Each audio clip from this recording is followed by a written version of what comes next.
have something really good, a hot topic in the news this week. He's been charged with a crime. This is a show where I try to educate real stories.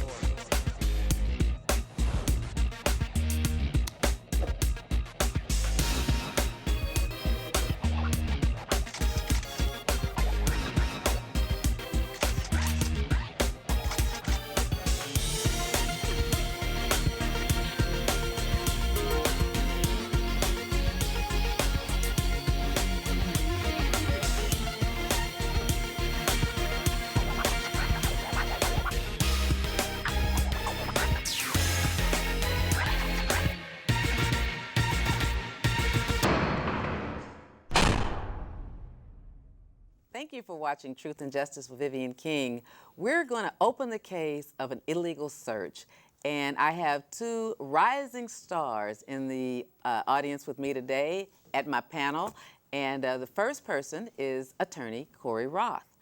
Cory is a rising star, and he's going to talk about a case that he just won in county criminal court concerning an illegal search. It's real important that he tells this story so we can learn not only about what officers should do, what you should do, and what the new police body camera policy is. The public needs to know that. I have a second rising star, Damon Parrish, with me tonight. He used to co-host with me quite often, and he's going to be here for our commentary. Now, Cory was hoping that his client would be here tonight, but she got scared, so she's not here. So he's going to speak for her. And about her. Sometimes young people are afraid of the police, of retaliation, and just plain old shy. So Cory, without any further ado, we're going to split this up. We're going to talk about what the police report said. We're going to talk about the investigation that Cory did to try to get to who's telling the truth, because you know when someone hires a lawyer, they have to tell the lawyer their side of the story, what he did and how difficult it was for him to ensure that this young girl got her constitutional right to a fair trial. He worked really, really hard on it. He emailed me about 15 times. No, he emailed me about 5 times, asking me things, trying to help me help him. And he came up with a solution. He was tenacious. He didn't give up. And so, Cory, tell us about what happened. And it worked out for his client. So, Cory, tell us what was in the police report. Well, Vivian, thanks for having me. Certainly. The police report said that there were 2 Houston Police Department officers driving in a marked patrol car in the Acre Homes area. Mm-hmm. And they say in the police report that Acre Homes is a high crime, high drug area, and in particular, Sylvester Turner Park. Mm-hmm. So the cops pull into the parking lot to do a park check, which I found out in this trial is really not just a random check. And they see my client's car parked, and she's actually sitting in the driver's seat of a car that is not hers. The car is parked, the engine is turned off, and both front doors are open. As the officers are driving down this one-way parking lot, they see a young African-American man in the passenger seat reach towards the center console and appear to place something in the center console. They also see a small pile of loose tobacco outside of his door. And at that point, the officers park their car right in front of the car my client was in. And both officers immediately get out. One walks to the passenger, one walks to my client, and they're walking quickly in an authoritative manner with their hands on their guns, and immediately ask my client what she's doing. And let's stop right here. So, Courtney, we're not going to use their last names, but let's use their first name. So Courtney has, Cory has his client, a female named Courtney, and then she's with a guy named Vincent. No one can do a search of just first names, so it's kind of anonymous. But let's use the name so we can kind of keep it clear. Okay.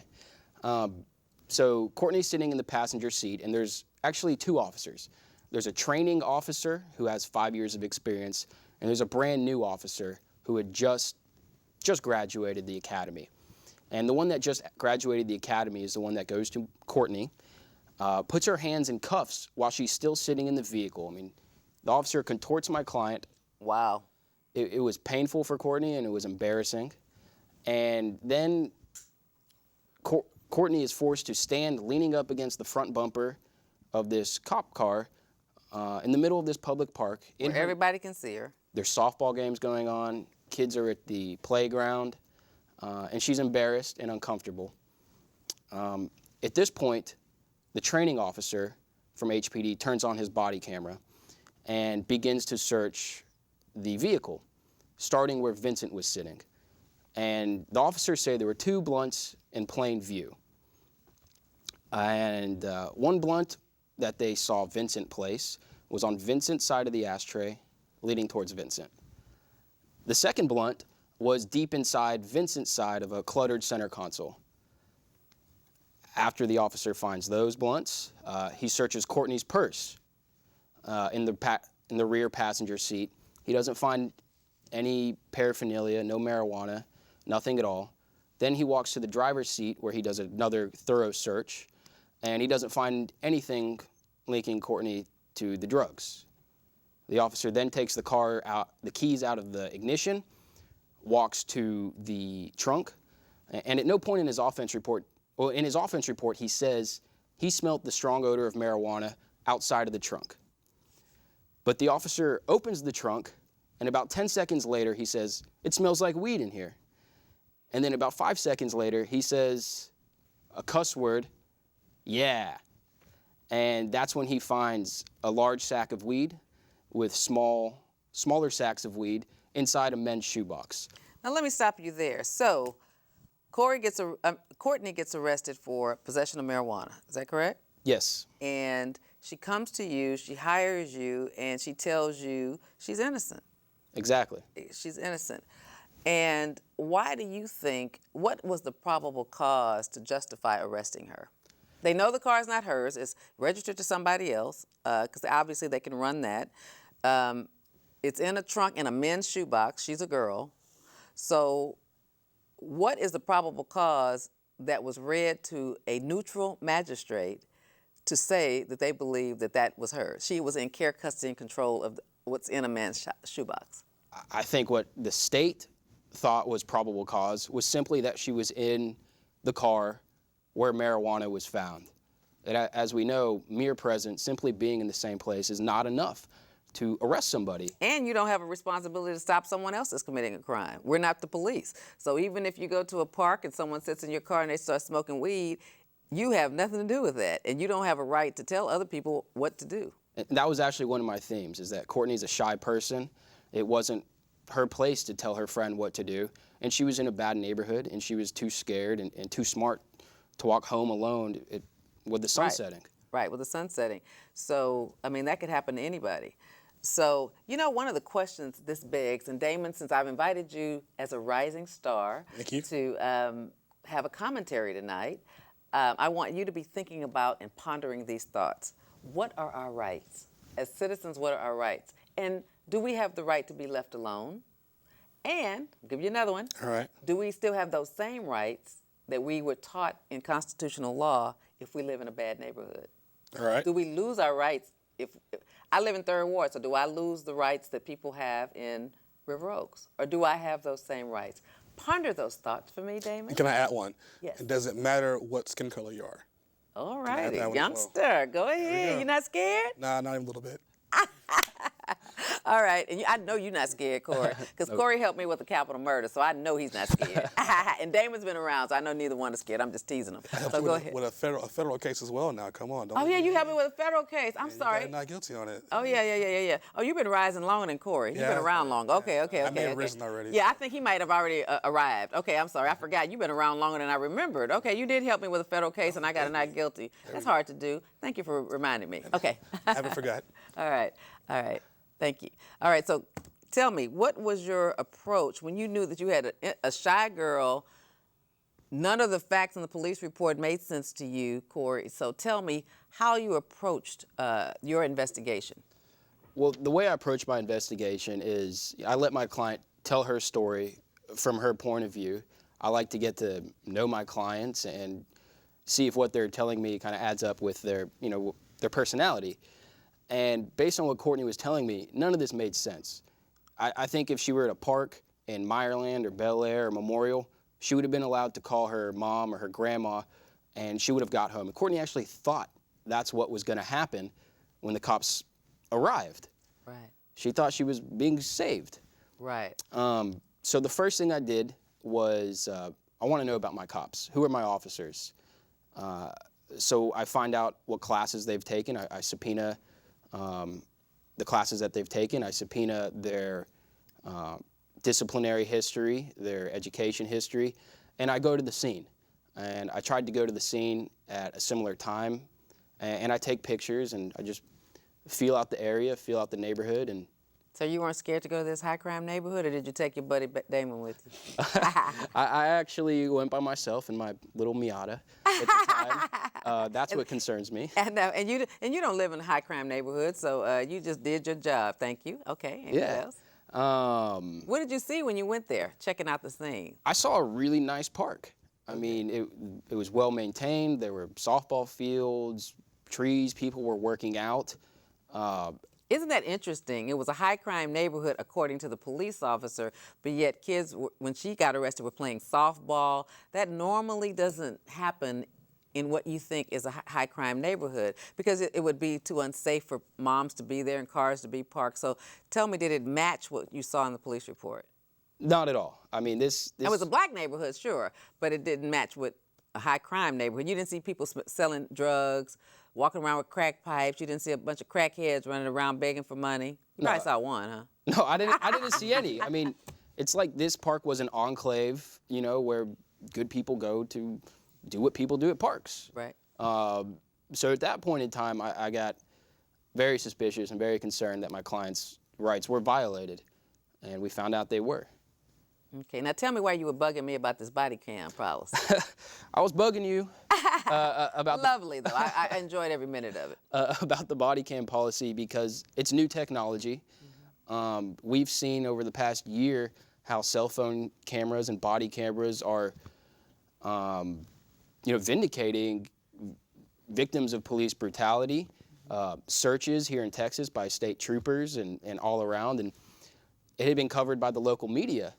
And once I realized that I had a case with body camera footage and that I did not get the footage until the very first trial setting, I thought something was being hidden. Wow.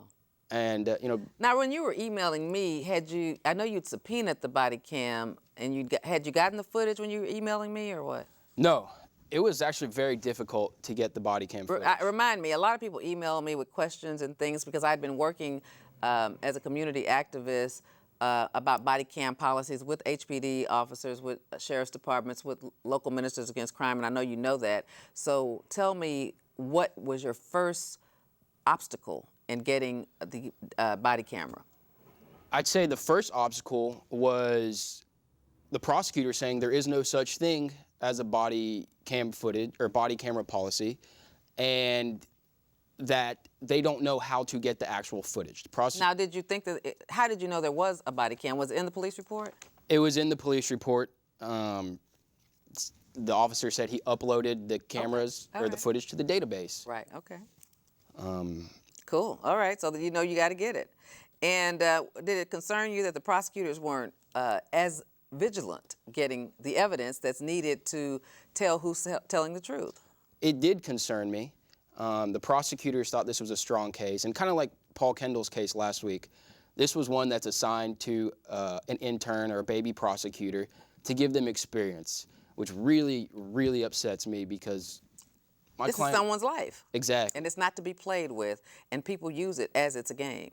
Exactly, and I see a pattern of that, especially with the level of cases I handle, that they do play with these little cases as a game, but it could alter my client's ability to go to nursing school like she wanted to. So it was serious for her. Right. So the first obstacle was the prosecution, saying it doesn't exist. So then I got my request on paper. On the same day, I filed a Michael Morton request, very inclusive, including draft policy, final policy, versions. I also filed a Public Information Act request for HPD, and I filed a subpoena ducis tecum with HPD. All to get what? All to get the body cam policy for the Houston Police Department. Right, because you know there's a body camera, and you don't have it. You don't have that footage, okay? Right. And once I got the footage, we actually approached Judge Fields, and I said, Judge, something's concerning about this. There's 3 separate videos, And while it could be a malfunction, what's concerning is you can hear the camera being shut off, and the sunlight is way darker, or it's way darker in the second video than it is in the first video. So I think the cop is hiding something. So what did the judge do to try to remedy your concerns? The judge actually put the officer under oath and questioned him about why I didn't have the camera. Now that was pre-trial? Pre-trial. So so you had the cops come in pre-trial? Yes. Wow, you fought hard for her. I even went and looked at the marijuana and the. Wow. Work it, Cory. yeah. I'm proud of you. Work it, Cory. Well, I mean, but that gave me something for jury charge. Is there were stems in the weed, and stems aren't included in the They're weight. not there. You don't weigh stems. Was it a lot of weed when you went and looked at it? Just under 2 ounces. Okay. How does that look? I don't know. It is probably about 2 sandwich bags full of weed. Okay. Could you smell it? You could smell it vaguely. You could smell the burnt marijuana more than the marijuana that was inside the trunk. So you could smell it, but I don't think. But it's vague, so you wouldn't have smelled it in a trunk, which is where this weed was found, where the big part of the weed was found, right? Right. I don't think, there's no way he would have smelt it outside the vehicle. And the offense report contradicted the video, and obviously the video's the truth. Right, right. So, wow. Okay, so there's a problem with the body cam. There's you finally get the policy after numerous attempts to get this policy, right? Right. Because I even sent your email to one of the council members, Councilmember Bradford, who has previously been our police chief. And he's concerned about the body cam policy. He wants the policy to be fair. Right. So what happened was HPD objected to the PIA request. The prosecutor never responded to my emails for the Michael Moran request. And so I checked in with the custodian of records at HPD, who's really, she's a civilian, she's great. And I asked her what's going on. She says it's slowing down. And I told her, well, hey, if I don't get this in 2 weeks, I'm going to subpoena the chief of police. And it showed up next week. Absolutely. So that kind of worked. And I got my hands on the policy and I studied it very thoroughly. So what did you see in the policy that you didn't see on the actual body cam footage? So first of all, the policy says why body cameras are supposed to be used, how they're supposed to be used, and when they are supposed to be used. And they're supposed to be used to protect our constitutional rights. And an officer is supposed to turn on the body camera in a case like this when he does a self-initiated law enforcement activity. And it's all in the MDT. The officer says self-initiated law enforcement activity. Right. So you also subpoenaed the mobile data terminal information. So that's that little computer that the officers type into in their cars. Is that correct? Yes, Okay. I believe so. All right. You're the expert. So that showed that the camera was supposed to be turned on at a certain point in time. And he doesn't turn it on until a later point in time. And the policy says you're supposed to record all interactions with all suspects. You're supposed to record the entire search. And you're not supposed to turn the camera off before you leave the scene. And if you turn the camera off for any reason, you have to audibly note why you are turning it off. Right. Which the officer did not do. He turned the camera off 3 times, which he was not supposed to. And I found out during our motion to suppress that he turned the camera off to speak with his partner. But that's not exactly permissible under the policy. Right. So that was great. And why would you need to speak to your policy if you want to come to court and swear under oath to tell the truth, the whole truth, and nothing but the truth, so help me God, that this is what happened? So you don't need to talk to anybody about what's going on because you're living in that moment and you're trying to follow up with leads, which you've been trained to do. So the only thing, you don't need to turn it off. You shouldn't even be socializing. You're locking people up. You're giving people one of the scariest moments in their lives to be handcuffed, and you need to stop and talk to somebody and turn the camera off. That's BS. That's like tampering with evidence. And let me tell you what's so cold.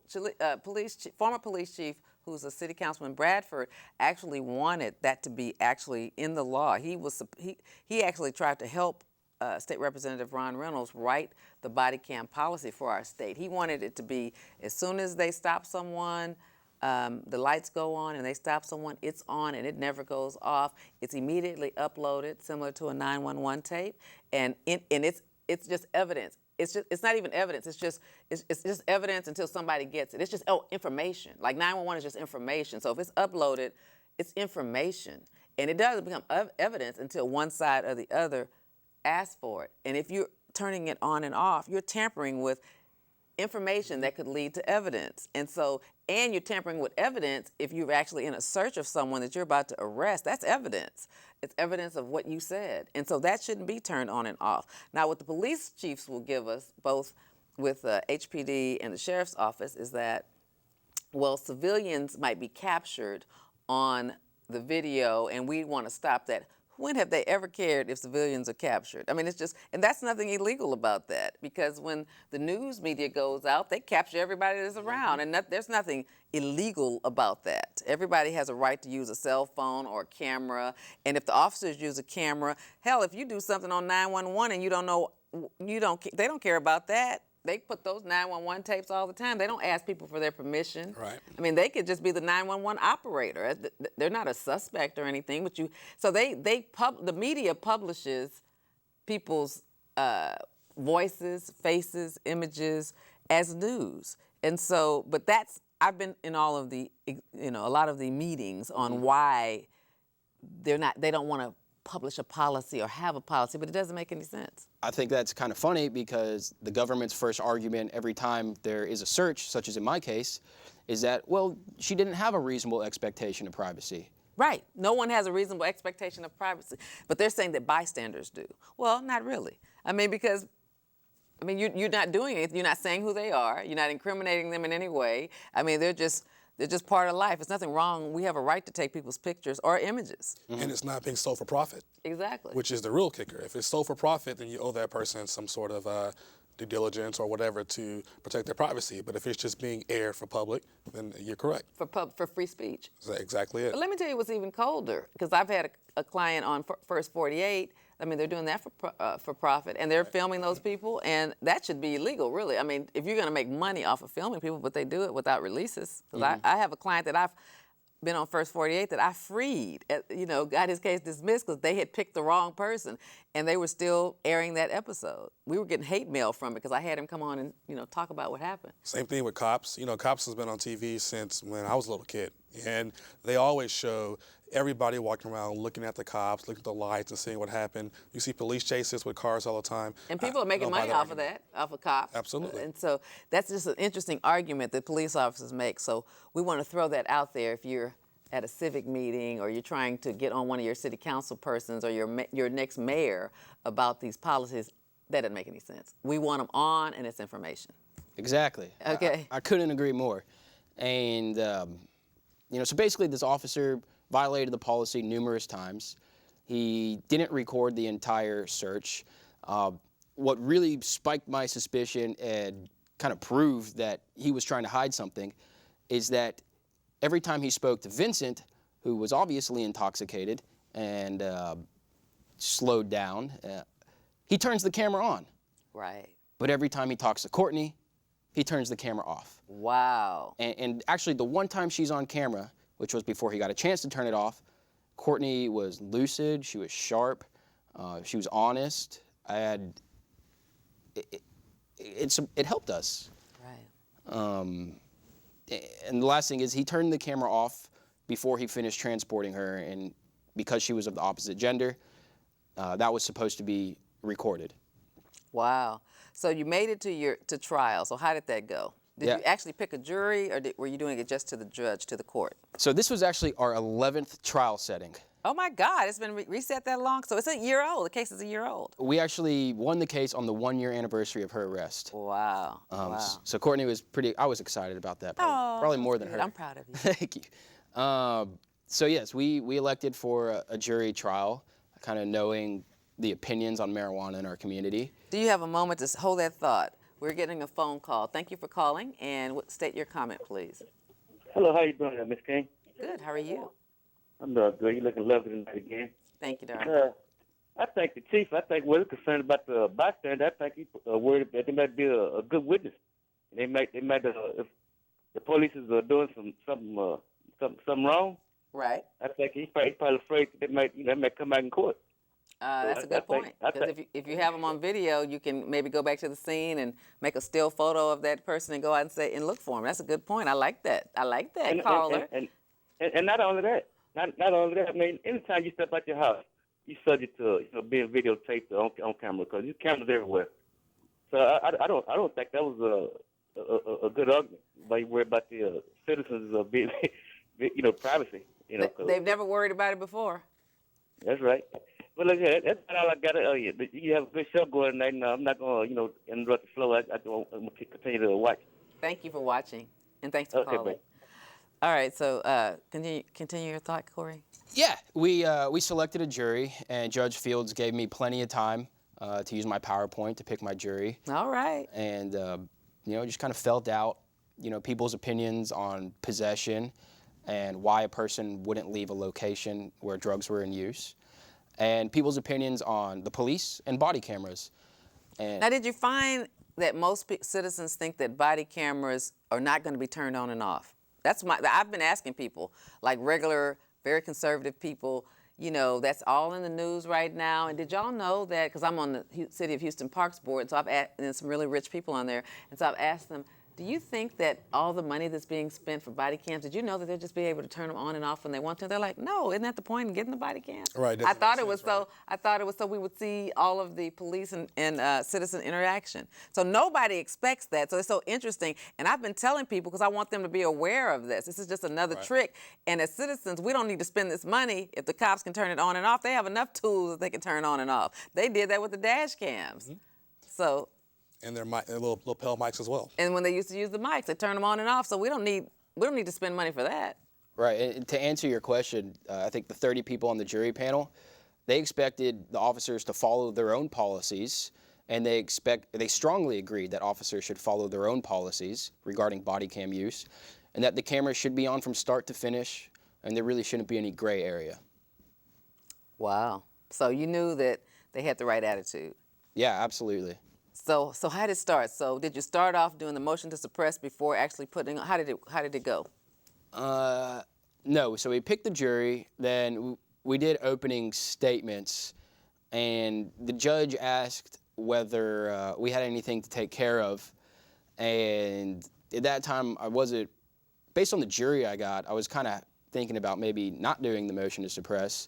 But when the officer got on the stand and started testifying. So you let the officer on in front of the jury? Right. Okay, and that's the best way to do it in front of the jury, and then when it's time to ask, but just don't let the dope in. You know that, right? You can't let the weed in. So, whatever the dope is, I know y'all know that already, but you have to object to that, remove the jury, and then you do your motion to suppress. So you just did it in front of the jury. So they'd already know, because that's best, because if you ever do it when you let the cop testify twice, he'll get better the second time. Mm-hmm. So you don't want to do it without the jury and then do it again, because it gets bad for you then. Right. So I was trying to figure out the right point to ask the judge to approach, and the cop's answers he was trying to narrate a lot.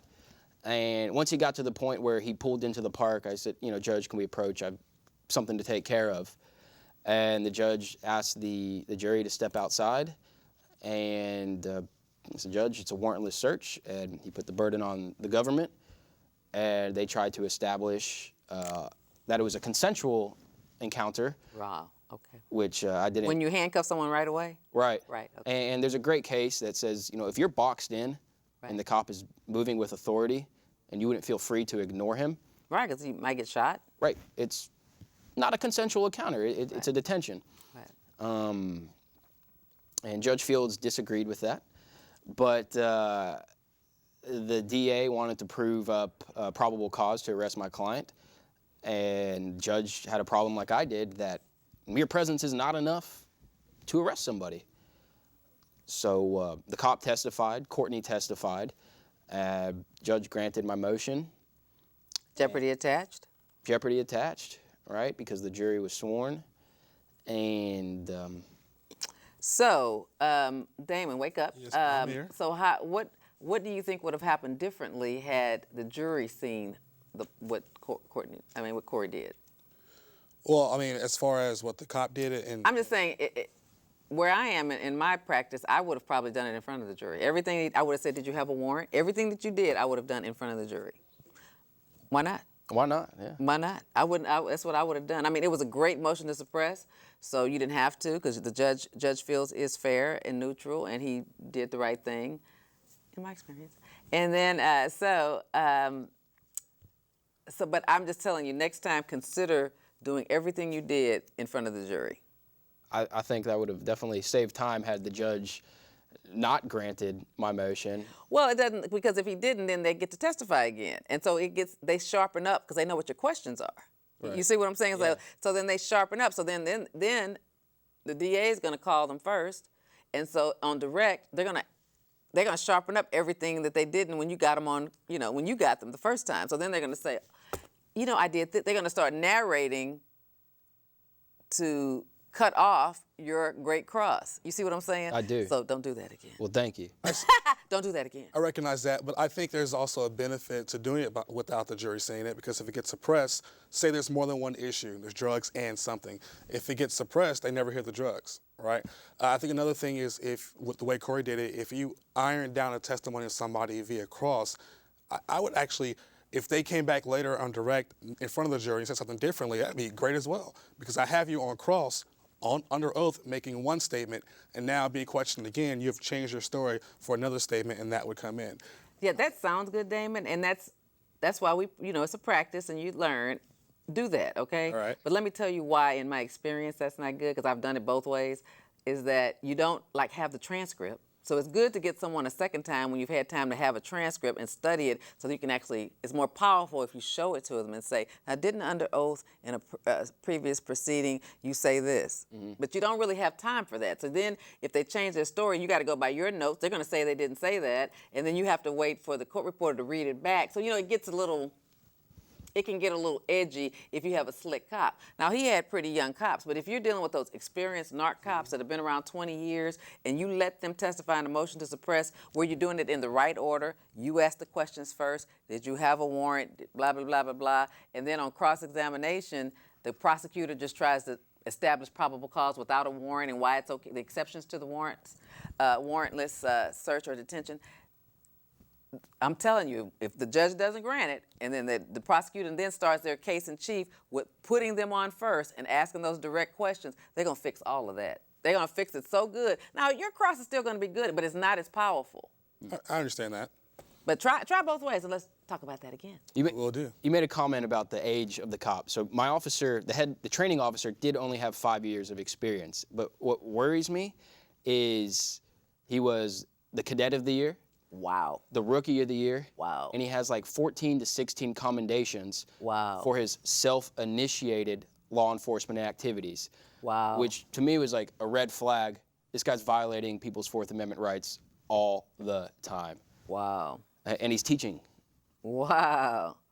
Wow. Wow. So what are our rights? What have we learned? I mean, do we have the right to be left alone? One of the issues. Now, tell me, before we get into that second issue that I want to discuss, Cory, tell me why you believe or why you know that how you caught the cop not telling the truth, violating policy, and why you believe the judge granted your motion. So, I believed my client.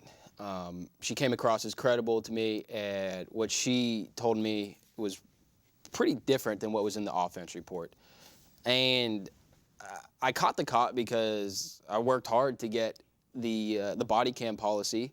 You did. And the case was reset for trial 11 times, so I had a lot of time to reevaluate the case. And you kept coming up with they're hiding something. Right. It was always they're hiding something, they're hiding something, they're hiding something. And once I finally got it, and I think I was one of the first attorneys in town to get this policy, right. I knew I had some gold in my hands, right. and I needed to make the most of it. Right.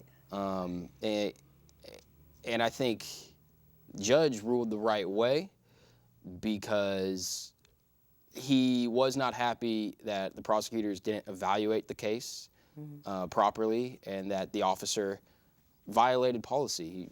I think a lot of the Did he write findings of facts and conclusions of law, or did he say them into the record? He said them into the record. He didn't say these are my findings of facts and conclusions of law, but he did say he's not happy with how the HPD and other law enforcement agencies are using their body cameras by turning them on and off. And Did the officer admit he turned it on and off? he shocked me and said he did. Because it's obvious, though, isn't it? Yeah, I mean, it's obvious. You can hear the sound that can only be made when he's sliding the lens cover up and down. Wow. And that's when he admitted that it was so he could talk to his trainee. And so what? If you're talking about the case, why do you have to turn that off? Right. What does that have to do with anything? You gotta teach him how to lie. Yeah, I mean, you can teach. Yeah, I mean, why are you turning something off when people are? There's someone's life. She's being detained. She's being embarrassed. You train them later. I mean, you got to write the police report later. So when you write the police report, then you can train them and talk about why you did what you did. But the situation can still be dangerous. You're in a high crime neighborhood, so somebody could have run up on you while you're training. So if it's so high crime, so why don't you do your training later? Isn't that how most jobs work? Yeah. You go through the process and then you're critiqued afterwards? Yes. Every job I've had. Again, the only thing I can come up with is they were hiding something. Right. And Judge Fields felt the same way. Judge Fields felt the same way, and he followed the law. And So what happened with the jury? so the jury went home. We weren't invited to speak to the jury, but a juror actually sent me an email a day or two later, thanking me, and lawyers like me. He's glad that there's good young lawyers fighting. Oh, good. And if people like Damon, yourself weren't doing this, he might be doing this, or his rights would eventually be trampled on. Oh, wow. And that makes you feel good. When I was Rising Star, I had a lot of jurors contact me. And before you could really find emails, I mean, I'm one of those crazy people that's still listed in the phone book. So I've had people call me at home. Yeah, back in the late 90s, they would call me at home because I'm still listed. So back then, it wasn't so much get the phone number from the computer. It was like, let me see if she's in the white pages. And I was, or call information. And I was listed, but I've had people call me, yeah, and I still do. It's easier now to get your stuff because we all have websites now, and so they can send you an email through your website or through the state bar. But I used to have people call me all the time. Absolutely. Interesting. So what do you think? What do you have to say about that, Damon? Well, as far as the analysis of the rights you have. Now, you can do that analysis in a vacuum, in the rights you have, the way they are written, and the rights you actually have as they are enforced. So in Cory's situation, you have a right, the Fourth Amendment right, to not be involuntary searched or seized or done without due process, right? Police can't just walk to you and just start searching you because they feel like it. They have to have probable cause.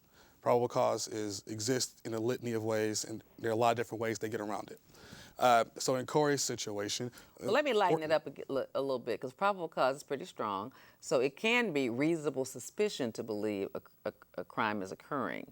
So that's a little less than probable cause, but they still have to articulate what they thought his client was doing. What was Courtney doing? Sitting in a public park where people are playing baseball doesn't have anything to do with the crime statistics in that neighborhood. And she's just sitting in a car with the doors open. So even if the dude is smoking weed and he sees you smoking weed, they see who's smoking the weed. They know the car is not hers. So again, what are our rights? So in that situation also, as Cory said, mere presence is not enough. I mean, you can be next to somebody committing a crime. It's probably not advisable. It's not smart, but it's not criminal. And so you have the right to do so. You shouldn't do it, probably shouldn't, but you have the right to stand next to somebody, and as long as you yourself are not committing the crime or helping them commit the crime in any way, shape, form, you have a right to be there. Your right still exists as far as your Fourth Amendment right to not be searched or seized by law enforcement without due process. Then, of course, you have your Fifth Amendment right to keep your mouth shut and to not self-incriminate. And that's kind of a global right, because in that you don't have to prove your innocence, you don't have to prove things. It's up to the state to make that burden. We do it all the time, beyond a reasonable doubt, all that kind of stuff. And once again, in Courtney's situation, she could have kept her mouth shut. Maybe she did or she didn't. It's her decision, but she had the right to. But what do you think about her purse getting searched? From anything that Cory said, I'm sorry, I'm getting the names mixed up. Cory said, did you hear about probable cause to search her purse? Because you have to have specific probable cause to believe that something is in her purse. Now, that's no longer reasonable suspicion. It has to be probable cause to believe that the evidence you're looking for is in her purse. Absolutely, and no, and clearly he got it suppressed for that reason. What did you think about that? So I like the articulable suspicion. I mean, Right. are there facts? Can you articulate them? Can you say them? And do they support your hunch? Right. You can't just have a hunch. Hunch, right. And that's all these cops had, and that's all the probably 9 prosecutors who handled this case. That's all they had was a hunch. And I don't think they had the right to search her purse. It was clearly her purse. Right. It was a purse, and she was the only female in the car. Right. And the car is not hers. It's not registered to her. They've gone all the way in a trunk. They don't think there's any nexus between what's in a purse, which is no criminal activity. Let's say they had a right to search it. Once they don't say anything, shouldn't they be left alone at that point? Should they now go to the trunk of a car that's not registered to the driver? Do you really think she has care, custody, and control of the contents of a truck that she's just, a trunk of a vehicle that she's just sitting in? Absolutely.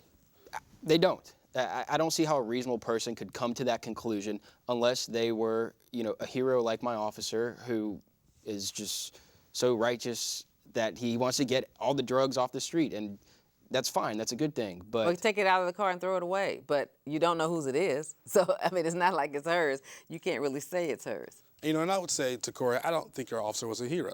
I think he was just like every other officer. And let's face it, we've done enough of these possession of marijuana, Class B, low-level I think Cory offenses. meant that And I know. sarcastic. I was joking with it as well. But somebody might actually think the guy's a hero. I got you. And we've done enough of these to know a lot of these people just want to take the slap on the wrist. It's time served, $100 fine, and move on, right? They don't actually fight it.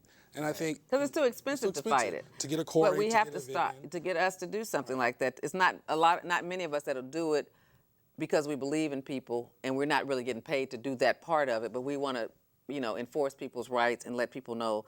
Let's talk about another issue that comes up. The body cams are important. Let's keep it in the forefront. If we have it, we're going to continue to subpoena it. I know Cory will. I know Damon will. So let's talk about something else that comes up in terms of knowing your rights, and that's that consent issue. So one of the issues that's troubling you right now is, and it's troubled me recently, when someone is forced to sign a consent to search by the officer saying, I'm going to take your children away if you don't. Tell me what you believe the law is. Can someone threaten you like that, Damon? I believe no. And I believe that is duress and coercion. And law enforcement, they can use trickery, they can use deception to get it, but coercion, they cannot use. It's understood paramount that parents love their children. And that is a source of pride and a source of weakness for a lot of parents, because we would do things for our kids we would not normally do for any other situation, including for ourselves.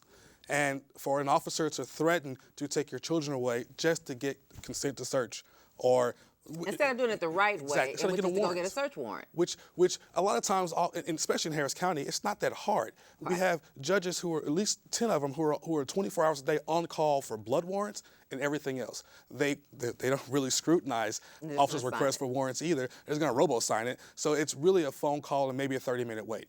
Why go through the steps of coercing somebody? So I have a case like that right now where we believe the officers coerced our client into signing a search warrant to search his house by threatening to take his kids away from him. And let me tell you what the problem with that is for lawyers who are fighting for people they believe in. The officers know this. It's the officer's word against the client's word. And the client's in a house that might be full of dope, but it might be 5 adults that live there, and one adult can't tell another adult what to do and what to have in their room or what to have in their house. So if someone in the neighborhood says, I bought some dope from John Blue in that house, but Damon Parrish also lives there, the officers don't know whose dope it is. And so that's the problem with that. We have to think of ways as lawyers to equal the playing field, because officers are going to get on the witness stand and swear, I never said I was going to take their kids. So now we have a person that we know wasn't stupid enough to sign anything unless they thought that they were going to call CPS to come pick up their kids. And how do we balance that? How do you deal with that? I'll ask you, Damon, since it's troubling you right now, and I'll have you think about that, Cory, so you can comment. So I think I'd follow the same path Cory followed. You litigate it in court. You're not going to convince a prosecutor that there was duress or coercion. They're going to follow right along with what the officer says, what's in the offense report. So you litigate it in court in the exact same manner. You get the officer on the stand and in front of the jury as well, and you get them to say, I didn't do that, and then you present the other side to say you did. You do your suppression, and you hope that your witnesses are credible or at least appear more credible than the officer. And you do Which that. is hard to do because the officers start first. They The start officers first. talk about their training and experience. The officers have on a uniform, whether they're undercover or not. Even most undercovers who never wear a uniform will go find their uniform and put it on. Some don't, but some Or do. they wear their little HPD badge. Or they decal. wear their badge, or if it's cold, they'll wear their raid jacket. Yep.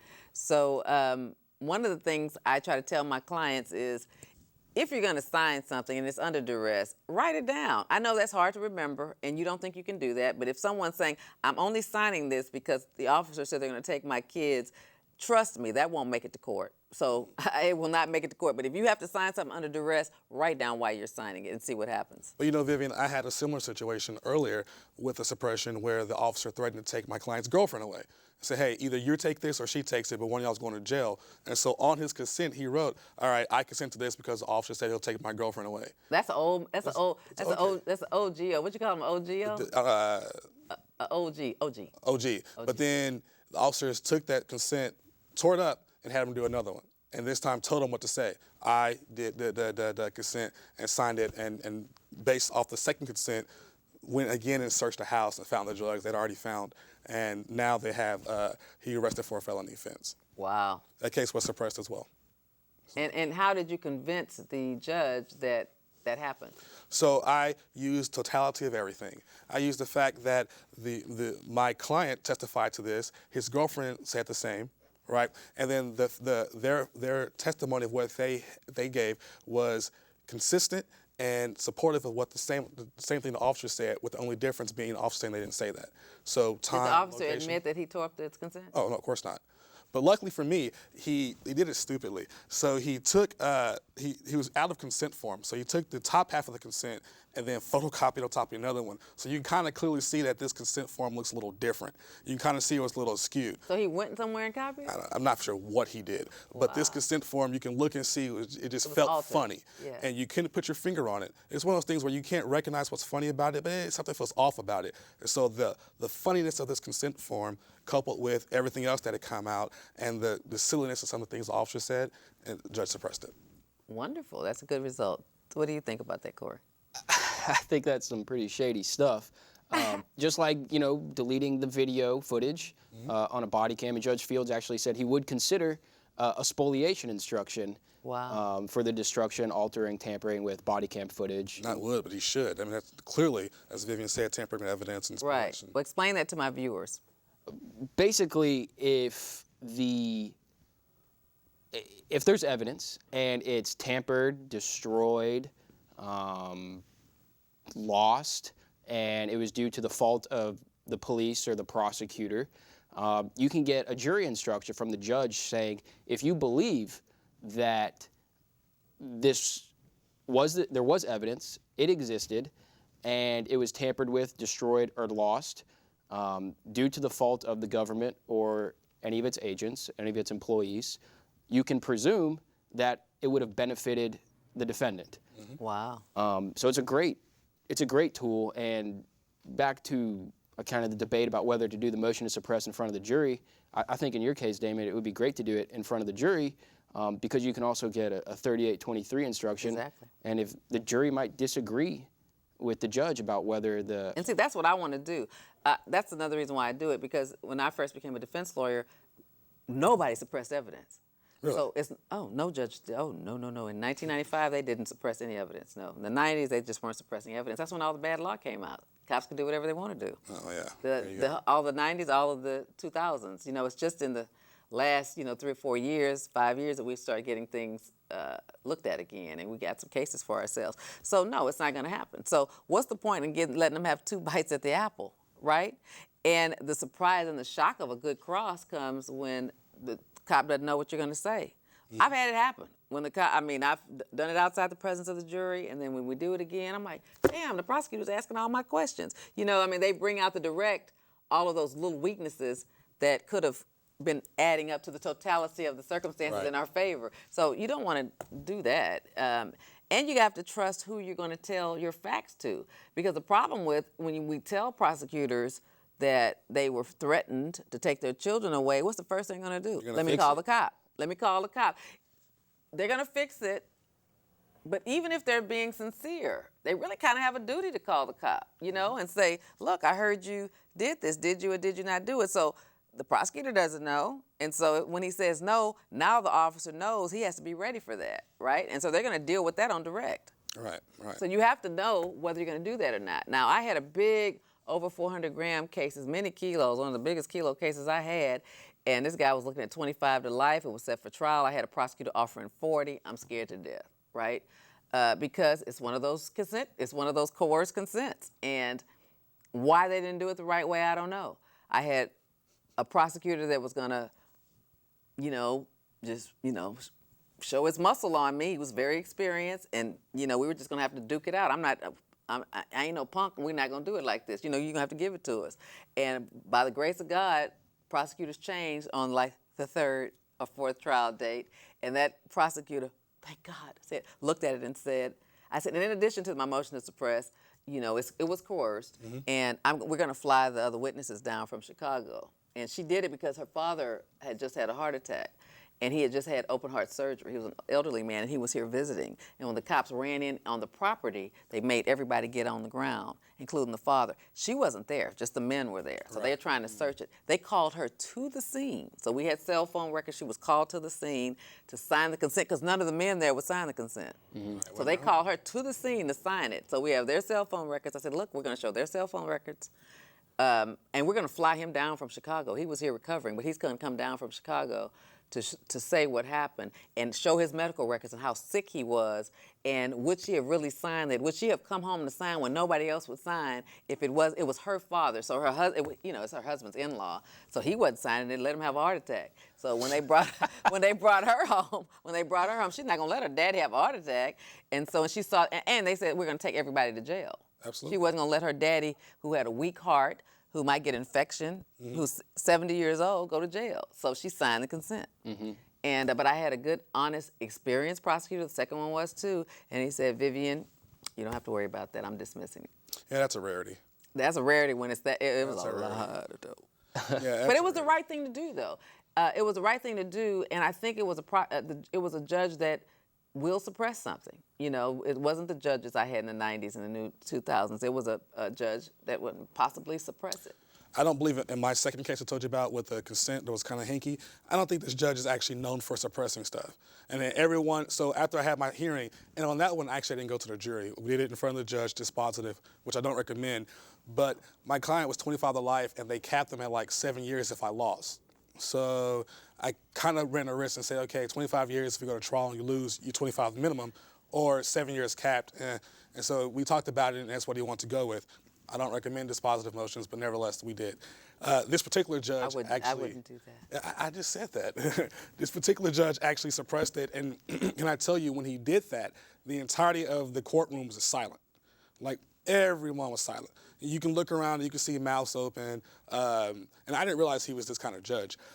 Mouths open, bailiffs were shocked, people didn't know what to do. They were looking at me like I was stupid. He probably has only done the second one in his career. Yeah, well, I think I may have been the first one of that decade. So wow. I don't know. Wow. It was quite surprising when I got it suppressed, but I agree with you. You had a great prosecutor. I'm of the mindset that if you have good evidence like that, I don't always trust prosecutors. I didn't tell the first one. Yeah. I didn't tell the first one because I knew not to. Right. But the second one, I told him just because he's always had impeccable ethics, and I just knew that he would not.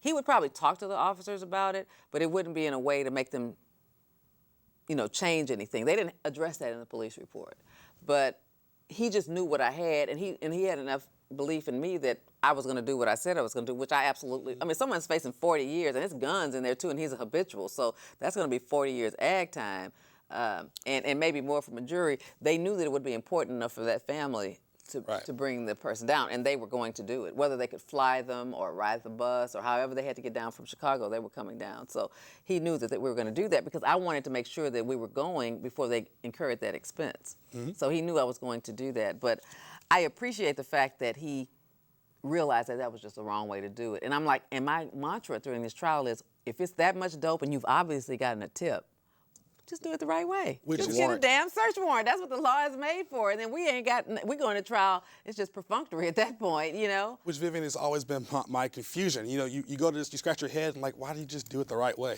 Like, it couldn't have been that hard to get off and to get a search warrant, to call a cop. It's not that hard. Because obviously someone saw the dope there. Right. And it's packaged to be, I mean, this is big old bundles. I mean, it's like a whole bed full. Like, I mean, like big bricks. I mean, I'd never seen that much dope on pictures. Some Scarface. And stuff. usually those kind of investigations start out proper, and then towards the very end, where it gets to actually meat and potatoes, that's when they mess it up, and you're like, why? And this person had like a big wrought iron fence around their house. So they're getting into the curtilage immediately, and everybody's inside the fence. They're working on some cars in the driveway inside a big wrought iron fence. It's not a real expensive house, but it's a real expensive fence. Yeah, it's getting you got to take that dope somehow. And so how you gonna walk inside the curtilage? I mean, the Supreme Court case is clear. I mean, that's the house. I mean, it's not like it's an open space where you kind of walk up to the front door. You have to be invited to be in this space. Or have a warrant. Or have a warrant. You know, and And I've they threw often everybody wondered on the that. ground right then inside the gate.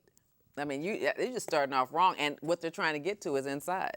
Yeah. Wow. I've often wondered why that happens that way. I think that they don't. I does. think that they don't want to give up their CI. So it's See, a they federal don't want to give case? up.